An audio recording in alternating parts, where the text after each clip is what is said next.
कैसे हैं आप सब? बढ़िया ही होंगे।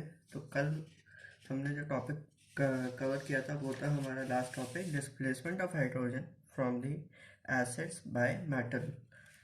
तो आज हम इसी में आगे बढ़ रहे हैं और आज हमारा पहला टॉपिक रहेगा displacement of hydrogen from metals by from alkalis by metals. Alkalis जो होते हैं जैसे कि हमारे हाइड्रोक्साइड्स होते हैं, उनमें जब हम मेटल का रिएक्शन और वाटर का रिएक्शन जब कराते हैं तो वो हमें अरे हाइड्रोजन गैस निकालते हैं। बेसिकली इसका मीनिंग होता है। तो देखते हैं कि एल्कली मेटल्स हमारे कौन कौन से होते हैं। इसमें हमारा आ जाएगा जिंक और एल्यूमिनियम। जो मेटल्स होते हैं, जिंक और एल्यूमिनियम जैसे जो मेटल्स होते हैं, जब रिएक्ट करेंगे एल्कली सॉल्यूशन के साथ, solution of alkali metals, alkaline solution के साथ जब रिएक्ट करते हैं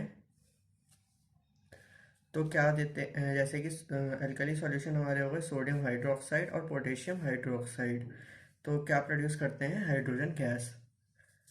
अब देखते हैं रिएक्शन। रिएक्शन हमारी पहली रिएक्शन ये कहती है, जब हम aluminium metal, twice of aluminium metal plus twice NaOH यानी कि सोडियम हाइड्रोक्साइड और plus water twice of H2O को जब हम रिएक्ट कराते हैं, हीट करते हैं एक साथ, तो सोडियम एल्यूमिनेट जिसका कि फॉर्मूला 2 NaAlO2 है और 3H2 यानी कि हाइड्रोजन गैस हमारी बनती है। और हाइड्रोजन गैस हमारी इवॉल्व हो जाती है और इसको कलेक्ट करने के भी बहुत से तरीके हैं। तो अगली रिएक्शन है Zn प्लस 2NaOH। ये हमारा क्या है? सोडियम हाइड्रोक्साइड और प्लस 2H2O यानी कि वाटर। जब हम इन तीनों के मिक्सचर को हीट करते हैं तो क्या बनता है? सोडियम जिंकेट यानी कि सोडियम जिंकेट बनाता है।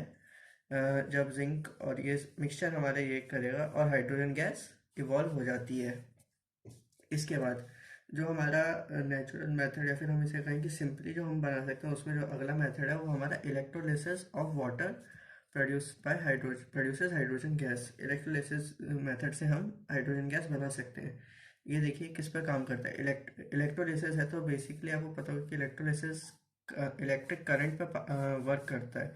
जब इलेक्ट्रिक करंट एसिडुलेटेड वाटर यानी कि वाटर में जो है सल्फ्यूरिक एसिड होता है, डाइल्यूट सल्फ्यूरिक एसिड जब होता है, वो सल्फ्यूरिक एसिड होता है, और जब जब इसमें इलेक्ट्रिक करंट पास किया जाए तो वो किस में टूट जाता है? हाइड्रोजन और ऑक्सीजन। तो उसकी रिएक्शन कुछ ऐसे है, twice of H2O in presence of acidulated water, और जब हम इसे इलेक्ट्रिक करंट में पास करेंगे तो ट्वाइस H2 प्लस O2, ये दो गैसेस हमारी निकल के इवॉल्व हो जाएंगी। इस डायग्राम को हम इसमें भी देख सकते हैं। डायग्राम में इसको हम डायग्राम से समझें तो कुछ ऐसा है कि यहाँ से negative to positive to negative charge चलता है हमारा, हाइयर पोटेंशियल जो कि हमारा पॉजिटिव चार्ज, और लो पोटेंशियल हमारा नेगेटिव चार्ज है। तो पॉजिटिव से नेगेटिव की तरफ जब हमारा इलेक्ट्रिक करंट फ्लो करता है, जब हम इस की को बंद कर देते हैं, ये हमारी की है, जब हम इस की को क्लोज करेंगे तो चार्ज चलेगा और यहाँ पे एसिड, यहाँ पे जो रिएक्शन होगा वो ये वाली रिएक्शन होगी, जिसमें कि ये यहाँ पे ये हमारा एसिडुलेटेड वाटर है, ये लिखा, ये हमारा एनोड है। जो पॉजिटिव चार्ज की तरफ होगा वो हमारा एनोड हो जाएगा। और ये जो दो सुई टाइप निकले हुए हैं, ये हैं हमारे प्लैटिनम इलेक्ट्रोड, प्लैटिनम इलेक्ट्रोड है, ठीक है। और यहाँ पे इधर साइड जो हमारी ये वाली गैस है, ये वाली, ये हमारी हाइड्रोजन है, और ये वाली गैस जो है वो हमारी है ऑक्सीजन, ये भी लिखा है। और जो नेगेटिव चार्ज की तरफ पोटेंशियल होगा वो हमारा कैथोड होगा, या इलेक्ट्रोड होगा वो हमारा कैथोड होगा, ठीक है। Alright, so now laboratory preparation of hydrogen. अब हम आते हैं आर्टिफिशियल मेथड या फिर लेबोरेटरी प्रिपरेशन की तरफ। तो इसमें बेसिकली एक ही मेथड है हमारे पास हाइड्रोजन को प्रिपेयर करने का, जो हमें अभी पढ़ना है। वैसे तो बहुत मेथड होंगे, लेकिन in laboratory hydrogen gas is prepared by action of dilute sulphuric acid. Lab में हम कैसे प्रिपेयर करते हैं? जब जिंक ग्रेन्यूल्स होते हैं, जिंक के छोटे छोटे टुकड़े, जिंक मेटल के छोटे छोटे टुकड़ों को हम डाइल्यूट सल्फ्यूरिक एसिड में जब रिएक्ट कराते हैं, ये लिखा, zinc granules and dilute sulphuric acid. Granules का जो होता है वो छोटे छोटे टुकड़े। द रिएक्शन टेक्स प्लेस, जो रिएक्शन बनती है वो होती है zinc granules zinc plus H2SO4 diluted hydrochloric diluted sulphuric acid जब रिएक्ट करते हैं तो क्या बनता है ZnSO4 plus H2, zinc sulphate plus hydrogen gas, zinc sulphate plus hydrogen gas. इससे बेसिकली हम एक एक्सपेरिमेंट से समझते हैं कि कैसे बनती है। ये शायद आपको आपके स्कूल्स में कराया भी जाए एक्सपेरिमेंट। तो एम तो हमें पता ही है कि हमें क्या बनाना है, hydrogen gas, to prepare hydrogen gas in lab. अब देखते हैं हमें चाहिए क्या क्या, रिक्वायरमेंट्स हमारी क्या क्या है, थिंग्स नीडेड हमारी क्या क्या है इसके अंदर। जिंक ग्रेन्यूल्स, जैसे कि जिंक मेटल को हम छोटे छोटे टुकड़े कर लेंगे। Dilute sulphuric acid, dilute H2SO4, flat bottom flask, 2 hold rubber stopper, अभी आपको मैं डायग्राम में समझाता हूँ ये सब चीज़ें। Thistle funnel, delivery tube through gas jar, trough and a gas jar and beehive shelf. अब डायग्राम देखते हैं कि इसमें मैं बताता हूँ आपको कि कौन कौन सी चीज़ें। सबसे पहले हमने देखा कि फ्लैट बॉटम फ्लास्क, ये चीज़, इसका बॉटम जो है, तला जो है वो फ्लैट है, इसीलिए इसका नाम पड़ा है क्या, flat bottom flask. Thistle funnel, ये हमारी थिसल फनल है जिसमें ये ऊपर वाला पार्ट तो कुछ फनल जैसा है, यानी कि फनल आप सबने देखी होगी,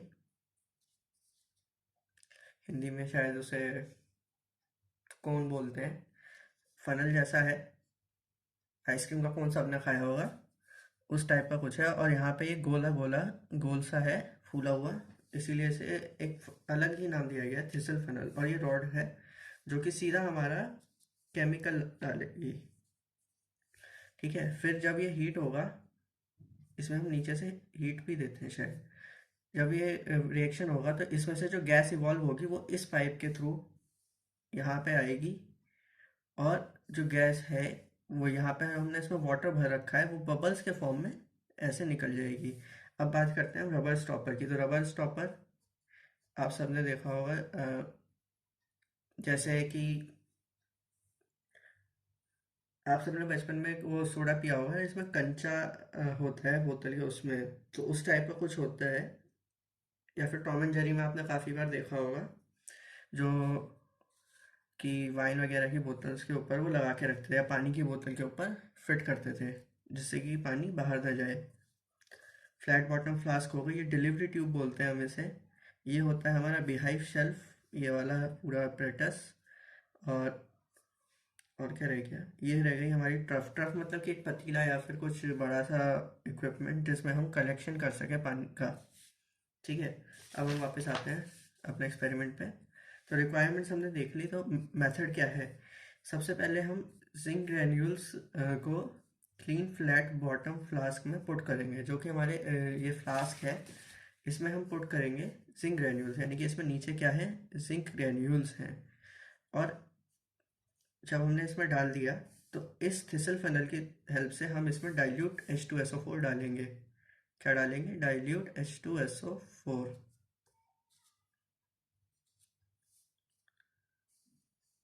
ठीक है। जब इसमें डाइल्यूट H2SO4 आएगा तो इसमें से जो रिएक्शन होगी, और रिएक्शन होके गैस जो निकलेगी इस रिएक्शन के अकॉर्डिंग, Zn प्लस H2SO4, जब H2SO4 इस जिंक के साथ रिएक्ट करा तो क्या बना, जिंक सल्फेट। जिंक सल्फेट तो हमारा इसी में रह जाएगा, लेकिन जो हाइड्रोजन गैस इवॉल्व हुई वो हमारे डिलीवरी ट्यूब से होते हुए हमारे इस कंटेनर में, इसमें बिहाइव शेल्फ में आ जाएगी। ये आप देख सकते हैं, ये देखिए एरो आप देख सकते हैं, ऐसे चलती है। तो दूसरा step, other end of the delivery tube to beehive shell, यानी कि ये देखिए ये जो वाला एक एंड तो हमने इस डिलीवरी ट्यूब का इसमें अंदर फिट करा है, और एक हमने यहाँ फिट करा है, जिससे कि कोई भी लीकेज ना हो बाहर, और गैस की, तो गैस कहीं मिक्सचर ना बना ले, तो प्योर हाइड्रोजन ही हमें मिले, ठीक है।